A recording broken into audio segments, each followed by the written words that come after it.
मत किती? फक्त विग्रह केला शिष्याने, त्याच्यानंतर जे मत मांडले गेलं त्या शिष्याच्या मताला सांख्यशास्त्रामध्ये गुरु मत म्हणून शब्द लिहिलं. फक्त विग्रह केल्यामुळे याला म्हणतात मोठेपण. आपल्या शिष्याने आपल्याला समजून सांगितलंय त्याला गुरु मानणं ही सनातन संस्कृती आहे, ही भारतीय संस्कृती. चुकलात मान्य, नाही आठवलं ना मान्य. विद्यार्थ्यांनी सांगू द्या, लहान मुलाने सांगू द्या, अंतःकरण विशाल ठेवा. पण जर तुम्ही सतत दुसऱ्यावर दोष देत असाल, दुसऱ्याला जर तुम्ही चुकीचं म्हणत असाल, सुधारणार नाही कधी आयुष्यामुळे. म्हणून जसे जन्माला आला तसं तुम्हाला मरावं लागेल. अर्जुनाच्या मनात फिक्स आहे युद्ध करायचं नाही, आणि मित्राच्या भावनेने जेव्हा सांगतात तेव्हा ते ऐकू वाटत नाही अर्जुनाला. अर्जुन तर्क देतो युद्ध न करण्यासाठी. मराठी समजून घ्या. आणि वातावरण कुरुक्षेत्रातलं आहे म्हणून पहिल्या दिवशी सांगितलं वातावरण लक्षात घ्या. 2 सैन्य जमा झालेले, मरणाचे प्रसंग आहेत, आणि पांडवातर्फे आशेचं किरण म्हणजे अर्जुन आहेत. कधी कधी तुम्ही बघा, आताच्या भाषेत जर सांगायचं ठरलं ना, 2-3 आऊट झाले तरी पब्लिकला एखाद्या क्रिकेटरचा विश्वास असतो की हा आहे तोपर्यंत आपण हरणार, आणि तो जर आऊट झाला तर. तसा अर्जुन आहे आमचा. महाभारताच्या युद्धाचा तो प्राण आहे पांडवाचा, आणि तोच कच खातोय. त्याच्याच मेंदूमध्ये बसलं की युद्ध न केलेलं उत्तम आहे. सगळ्यात घातक आहे, सगळ्यात घातक. आणि मग उत्तर तर काही द्यायला पाहिजे ना. मग तो सिद्धांताच्या आड लपतो, धर्माच्या आड लपतो, आणि ज्ञानाचे तर्क देतो. कळालं तुम्हाला काय बोललो? आणि याच्यासाठी मी काल दृष्टांत सांगितलं तुम्हाला. 50व्या वर्षी लग्न केलं, जिच्या बरोबर कुणी करत नाही तिच्या बरोबर केलं, आणि तर्क द्यायला सुरुवात केली. नाही, कुणी नाही तिला. मग असे एक आहेत का जगामध्ये? धर्माचा आणि बुद्धीचा वापर तर्कासाठी करू नका, घातक आहेत. स्वीकार करा माझी चूक आहे, दुरुस्तीला तुम्हाला चान्स मिळेल. पण चुकीला जर तुम्ही योग्य ठरवत असाल, हा जीवनातला मूर्खपणा आहे, अतिशय मूर्खपणा आहे. हे जीवन आहे, हे ज्ञानोबा आहे. आणि मग अर्जुन काय करतो? आपली चूक आहे तिला तो सजवतो. मी कसा योग्य देवा, जमत नाही मला. गुरुनी अद्वाई महानू बोलले तर्क. आता एक पॉइंट असा आहे, तो जगात कुठंच आलेला नाही, तो ज्ञानोबांनी प्रगट केलेला आहे. इतके तर्क दिले, गुरुनी अद्वाई महानुभावान श्रेयो भोगतुम, सगळं सांगितलं. एक पॉइंट असा आला, आणि त्याला मनुष्य म्हणतात बरं का. कृष्ण गप होते. याने सगळे तर्क दिले, आणि कृष्ण कसे होते? गप्प होते. आणि त्या न बोलण्याचा प्रभाव अर्जुनावर पडला. त्याला मनुष्य म्हणतात, त्याला अर्जुन म्हणतात. न बोलण्याचा. तुम्ही तुमच्यातर्फे सगळं सांगितलंय, पण समोरचा माणूस गप्प आहे. गप न बोलण्यामध्ये सुद्धा ताकद पाहिजे. अर्जुनाच्या लक्षात आलं, आपण सगळे तर्क दिले, सगळं केलं, देव रागवलेले, देव गप्प आहेत, कुठंतरी आपलं चुकतंय. याला मनुष्य म्हणतात. समोरचा माणूस उत्तर देत नाही, आपण तर्क देतोय, आपण प्रश्न देतोय, आपण सगळं देतोय, समोरचा माणूस ऐकत नाही. तो मोठा आहे आणि तो गप बसलेला आहे. गप बसला याचा अर्थ रागवलेला. एवढं कळलं ना, तुमच्या जीवनाचा उद्धार झाला महाराज. काही लागत नाही. मोठा माणूस गप आहे समजायचं, तुमच्यावर तो नाराज आहे. आणि देव रागवला, पहिल्या दिवशी सांगितलं चालतं, संत रागवलेलं चालत नाहीत. मूर्तिमंत देव आहेत ते. त्यांचं सानिध्य मिळणं म्हणजे मूर्तिमंत देवाच्या सानिध्यात, ज्ञानाच्या सानिध्यात राहणं. आणि ते जर रागवले तर ज्ञान आपल्यावर रागवतं. हे कनेक्शन जीवनामध्ये ठेवा. हे जीवन आहे आपलं. गप्प बसल्यानंतर मग मात्र हात टेकतो अर्जुन. जाऊ दे देवा, मी तुला शरण येतो. काय शब्द आहे? मी तुला शरण येतो. शिष्यस्ते हम शाधी माम त्वाम प्रपन्नम. मित्राचं नातं तुटलं दुसऱ्या अध्यायामध्ये, आणि दुसऱ्या अध्यायामध्ये गुरु शिष्याचं नातं सुरू झालं. हा भेद लक्षात ठेवा. मित्र आहे, त्याची भाषा वेगळी, त्याचं बोलणं वेगळं आहे, पण आता मित्रालाच गुरु केला, शिष्यस्ते हम, आणि ते तुम्ही स्वीकारलं पाहिजे. म्हणून लग्नामध्ये पहिली माळ मुलगी घालत असते, म्हणजे हा नवरा मला मंजूर आहे, जरी मंजूर नसला तरी. आणि मग दुसऱ्यांदा माळ, ठीक आहे तू मला स्वीकारला तर मी तुला शिष्यस्ते हम. अगोदर शिष्यत्व स्वीकारावं लागतं. रस्त्याने जाताना कोणी ज्ञान सांगत नाही, जर सांगत असेल तर त्याला ज्ञान मानू नका. रहस्य असतं, टेक्निक असते, शिकवलं वेगळं, रहस्य हातात देणं वेगळं. शिष्यस्ते हम, मी तुझा शिष्य आहे. त्वाम प्रपन्नम माम शादी, मी, तू प्रसन्न हो आणि प्रसन्न होऊन उपदेश कर. काय शब्द आहेत, प्रसन्न. गुरु प्रसन्न झाले पाहिजे ना. रागवलेले गुरु आहेत आणि त्याच्यातच आपण मागे लागलो, उपदेश करा उपदेश करा, कानाखाली दिली पाहिजे. हे कुठला प्रकार आहे? प्रसन्न करा आणि प्रसन्नतेतून ज्ञान घ्या. ते ज्ञान तुम्हाला जीवनभर प्रसन्न ठेवतं. हा तर ज्ञानोबांचा सिद्धांत आहे. आणि जेव्हा शिष्य म्हणून शरण आला, भाषा बदलली कृष्णाची.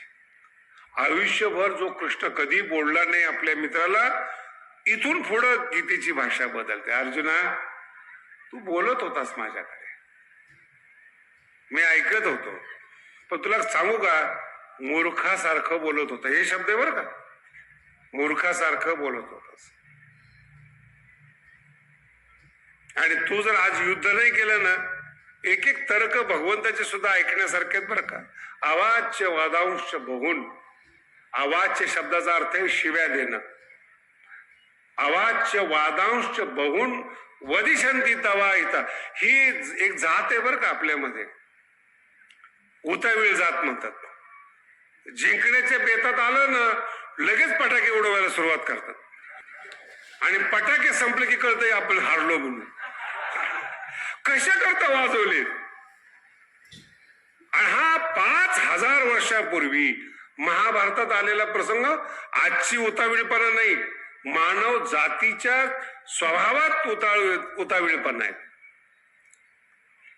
ही जी गीता संपली ना, आणि अर्जुन जेव्हा तयार झाला, खूप सुंदर प्रसंग आहे. 5 जण पांडव उभे होते आणि समोर भीष्माचार्य, द्रोणाचार्य उभे होते. हात बांधले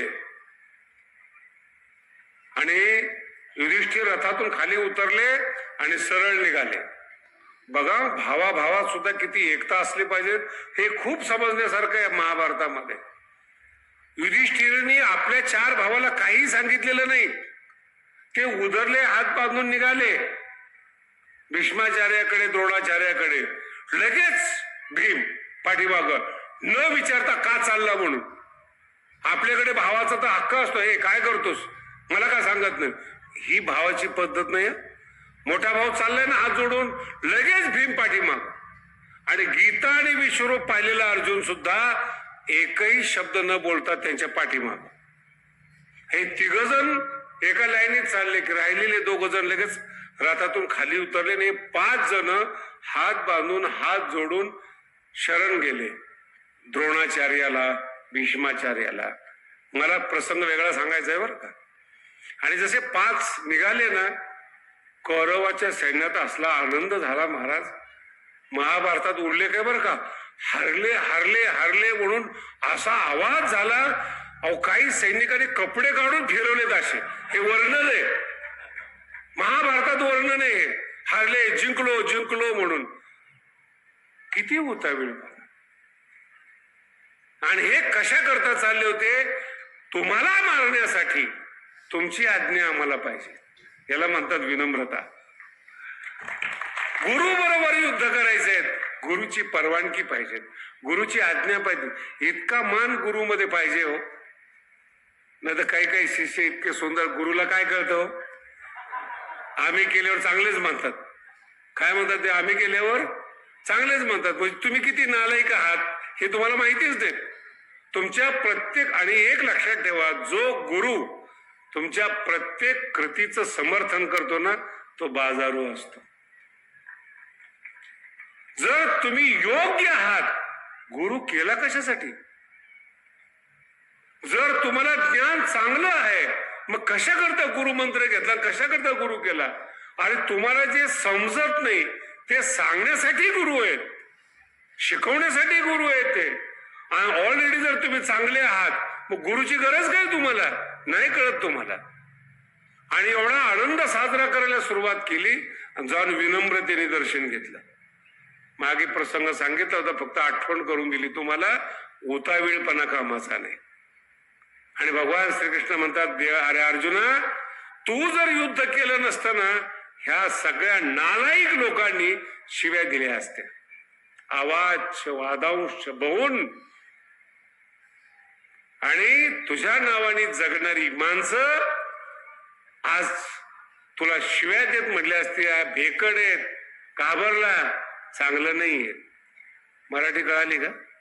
कधी कधी इच्छा नसताना सुद्धा लोकसंग्रहासाठी काम करावं लागतं. हा दृष्टांत ज्ञानोबा सांगतात आपल्याला. कधी कधी आपली इच्छा नाहीये, पण लोकसंग्रह आहेत. काही काही संतांना चमत्काराची गरज नाहीये, पण काही काही इतके येडे, चमत्कार केल्याशिवाय संतच होत नाही. मग त्यांना थोडी झलक दाखवावी लागते. कोणाला ज्ञान दाखवावं लागतं, कोणाला चमत्कार दाखवावे लागतात, कोणाला अंगारा द्यावा लागतो, त्याची मानसिकता असते. हार्मोन मध्ये बदल पडतात, आशीर्वाद द्यावा लागतो. पण याचा अर्थ लोकसंग्रहासाठी आहे. पण जिथं ज्ञान आहे, शब्द लक्षात ठेवा, जिथं ज्ञान आहे तिथं शिष्यत्व आलंच पाहिजे. आणि मग अनेक तर्क देत असताना जिथून सुरुवात होते आपल्या ज्ञानाला, त्या ज्ञानाच्या पहिल्या श्लोकामध्ये आपण मूर्ख आहोत हे सिद्ध केलं जातं. असोचा अनन्व सोच असतो, याला म्हणतात गुरु. अर्जुना, ज्या, समजून घ्या बरं का, विषय खूप छान आहे. ज्या गोष्टीवर विचार करू नये त्या गोष्टीवर तू विचार करतोस. कधी कधी आपल्या स्वतःमध्ये पहा, आपण कोणत्या गोष्टीवर विचार करतो. मला तर एक एक नमुने असे भेटतात. मागे आलो होतं, पृथ्वी फक्त 5 कोटी वर्ष राहणार आहे. किती वर्ष? आज जगणार किती? 50 गेलेले, त्याचे 20-25 राहिलेले. याला टेन्शन पृथ्वीचं. मला बाबा पृथ्वीचं कसं होईल? म्हणलं काय झालं? नाही रे, 5 कोटीच वर्ष राहणार आहे म्हणले. मग तू मेल्यानंतर तुला काय घेणं आहे म्हटलं. नको त्या गोष्टीचा विचार. संस्कृतीचं कसं होईल, लोकांचं कसं होईल, काय जग बदललंय. तू कधी अभ्यास केला जग बदलण्याचा? एकही शोध लावला नाही, एकही सिद्धांत माहित नाहीत. आणि बदलले कसे काय? अरे तुला लोक मानत नाही कारण की खानदानी मूर्ख आहेस. जग बदललेलं नाही, लक्षात आलं का? जग बदललेलं नाही, मूर्खाला मानत नाही हे मूर्खाला कळालं नाही. आवाज बघा, शब्द कसा आहे, असोचान अनसोच. ज्या गोष्टीवर विचार, 1000 गोष्टी आहेत बरं का. गल्ली अशी आहेत, गाव सुधारलं पाहिजेत, सुधरतच नाही. बोलू का पुढं? तुझ्या बापाकडून सुधारलं नाही, तू सुधारला. निवडणुकीतले भाषण असतात हे, गावचं कल्याण केल्याशिवाय राहणार. बोला ना, जास्त बोलत नाही आता, आपला विषय नाही. हा मुद्दा आहे फक्त भाषणाचा. आवाज असोचान अनवसोच असतो, नको त्या गोष्टीवर विचार आहे. आणि ज्ञानोबा याचं खंडन करताना सांगतात, आपुली आपण करा, तू कलेक्टर हो, तू अधिकारी हो, तू संत हो, तू साधक हो. हे झाले नाहीत याचा प्रचार करू नकोस. मराठी कळाली? आळंदी, पंढरपूर या ठिकाणी जा. जे कीर्तन न करणार आहेत ना, मी यांच्याजवळ फार बसतो बरं का, बिलकुल. कारण की खऱ्या बातम्या तेच सांगतात. ते आमचे वर्तमानपत्र आहेत ते. वर्षभर काय झालं महाराष्ट्रामध्ये फक्त 2 मिनिटं बोला, सगळं सांगतात. मग ते काहीच नाही, फक्त ते पत्र आहेत. कोणी काय केलं, कोणाचं कीर्तन पडलं, कोणाचं कीर्तन उठलं, कोण कुठे गेलं, कोणी कुठून काय केलं.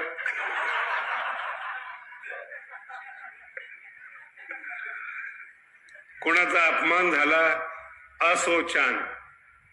ज्या गोष्टीवर आपण विचार करू नये त्या गोष्टीवर विचार करणं, परमार्थात देऊन. गावामध्ये टोळ भैरव असतात, कोणी किती खाल्लं. मी तर माझा अनुभव सांगतो. एका गावामध्ये एकाने पाईपलाईन करायला सांगितली होती त्याच्या पैशातर्फे. बघा ना शब्द समजण्यासारखा आहे. तर मी एका कॉन्ट्रॅक्टरला दिले पैसे की म्हणलं ही देवस्थानापर्यंत मंदिरापर्यंत पाईपलाईन करून घे. त्याने केली. त्या गावातल्या एका नगाने झेडपीला कंप्लीट केली. सदर पाईपलाईन चांगली झालेली नाही, ती प्रायव्हेट होती हे सुद्धा माहीत. तुम्हाला पण लेट होतं कधी कधी. लेट कळायला पण स्पीड पाहिजे ना कळायला सुद्धा. काय दुसऱ्या सिद्धांतावर विचार करत असताना अर्जुन ते वेळी मागायची होता असं नको व्हायला. पण खाजगी पाईपलाईन आहेत आणि याला वाटतं सरकारची, आणि तो इन्क्वायरी बसवतो. बरं ते इन्क्वायरीला आलेल्या लोकांना माहित नाहीत. त्यांना वाटतं ही पाईपलाईन कशी का असे ना, ठेकेदार आपल्याला किती देतो ते बघायचे. असोचान, नको त्या गोष्टीवर विचार बंद करा, हे ज्ञानेश्वरी आपल्याला शिकवतो. फक्त आणि फक्त आपला विचार करा. दर दिवस आपलं उत्थान झालं पाहिजे, दर दिवस ज्ञान मिळालं पाहिजे. जे पैसे कमवतात त्यांचा रोज पैसा वाढला पाहिजे. पैशाला मान देणारे ज्ञानोबा आहेत बरं का. अर्थ आहे मोह, पुरुषार्थ आहेत. असे भिकारी राहून जमत नाही. खाली वर गुंड्या लावायच्या, वैराग्य दाखवायचं आणि शब्दम मध्ये गबाळ, असलं जीवन जगायला सांगत नाहीत. एक सुद्धा राज्य पाहिजेत. योग्याचं वर्णन काय महाराज. योग्याची संपदा त्याग आणि उभयलोकी कीर्ती, 16 मान. उभयलोकी कीर्ती, मिरवणुकीचा सोहळा आणि पुन्हा समाजात मान, त्याला म्हणतात भगवान बाबा. इच्छा असो नसो हे घडलंच पाहिजे, त्याला जीवन म्हणतात. अपमान का? तुकोबाराचा अभंग आहे. तुका म्हणे का मरणेची सरे, उत्तमची उरे जगायचं कशासाठी. आणि ती कीर्ती उरण्यासाठी चांगलं कर्म करावं लागतं. आणि ते चांगलं कर्म करण्याचा पहिला फंडा असोचान, नको त्या गोष्टीवर विचार बंद करा. माझ्या मित्रांनी अभ्यास केला नाही, नका करणे. त्याच्याकडे पैसे नाहीत, तो आजारी पडलेला आहे. एकाने तर मध्यंतरी जेव्हा काही वादविवाद निर्माण झाले, त्यांनी मला येऊन सांगितलं, महाराज तुमचं काही खरं नाही. म्हटलं माझं काही तुझं बघ. असोचान, नको त्या गोष्टीवर विचार करू नका. देशाचं, भारताचं राजकारण त्यांचं सगळं व्यवस्थित आहे. जे गडबड करतायत ना सगळे श्रीमंत आहेत, चर्चा करतायत ते गरीब आहेत. अभ्यास करून बघा, चर्चा करतायत ते गरीब आहेत. त्यांच्यामध्ये समस्या आहेत. ते निघून गेले हेलिकॉप्टरनी, याला घरी जायला गाडी नाही, कुणाच तरी 2 व्हीलर पाहतो, बसवरे माग. त्याला म्हणतो अरे 2 सीट आहेत, 3रं सीट नाही बसत, पोलीस अडवतील. मी बघून घेतो ना, मी आमक्याचा आहे. अर्थ कळला?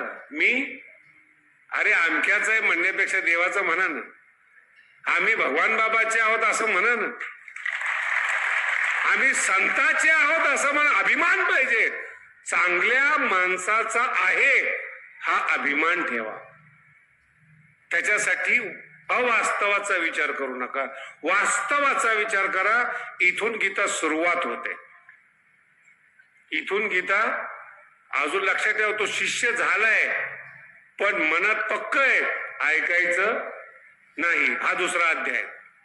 मग त्याला अनेक प्रकारचा तर्क देतात, अनेक सिद्धांत सांगतात. आणि सांगता सांगता 2ऱ्या अध्यायामध्ये संतांचा पक्ष सांगतात. संत कसे असतात. आता ते संत आहेत महाराज, देवावर राज्य करणारे संत आहेत, संत चांगलेच आहेत. मग अर्जुनाच्या डोक्यामध्ये लक्षात येतं, इथं देवाला पकडता येतं का? अजून ताबा संपलेला नाही. इथं देवा तूच म्हणतोस की संताचं जीवन चांगलं आहे, मग मला युद्धात घालण्यापेक्षा संत कर ना. वयाच्या 80व्या वर्षी नाही, काही माणसं आहेत एवढा भ्रष्टाचार केलेला आहे त्यांनी, निवृत्त झाल्यानंतर काम धंदा नाही, आणि ते आमच्याकडून म्हणतात आम्हाला कीर्तनकार करा. आता काय कीर्तनकार करा?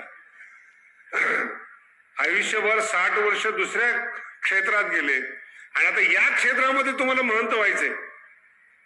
रस गेल्यानंतर, बुद्धी संपल्यानंतर, आणि एक जण तर मला म्हणे तुमच्या पोरापेक्षा मी भारी कीर्तन करतो. म्हटलं कर ना, नाही पण जरा वेळ लागेल. पण शायनिंग कोणावर मारतोस?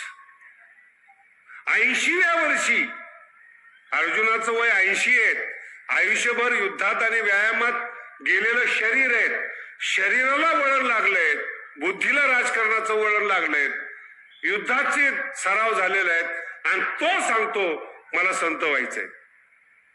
लक्षात येते? क्षेत्र बदलतंय. चुकीच्या क्षेत्राचा विचार करू नका, म्हणून 3रा अध्याय अर्जुनाला सांगितलं की अर्जुना तू चुकीचा विचार करतोस, तू संताच्या लाईनीतली तुझी प्रकृती नाही. आता मलाही कळतं काही पोरं खरंच आपल्या क्षेत्रातली नाहीत, पण ते आलेत, घ्या सांभाळून. नाही का? नाहीच अभ्यास करू शकत, काय करणार तुम्ही त्यांना? बरं, त्यांना काम सांगितलं तर उत्तम करतात, अभ्यास सांगितल्यानंतर खाली मान घालतात. प्रकृती नाहीये. भगवंत म्हणतात अर्जुना तुझी प्रकृती नाही, युद्धाची प्रकृती आहे. युद्धासाठी जन्माला आलेला आहे, युद्धाशिवाय तुला पर्याय नाही. त्याला